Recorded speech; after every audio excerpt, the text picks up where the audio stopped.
Multiply 2.01 by 0.69 using long multiplication.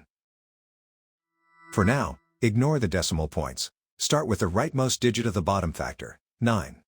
9 times 1 is 9. 9 times 0 is 0. 9 times 2 is 18. The first partial product is 1809.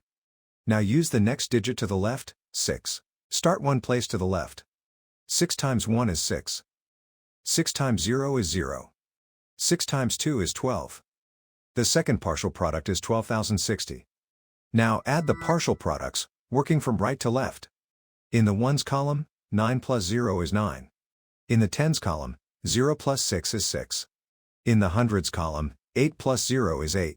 In the thousands column, 1 plus 2 is 3. In the 10,000s column, bring down 1. The product of the whole numbers is 13,869. Count the highlighted digits after each decimal point. The factors have 4 decimal places altogether, so the product needs 4 decimal places. Place the decimal point 4 places from the right. 13,869 becomes 1.3869.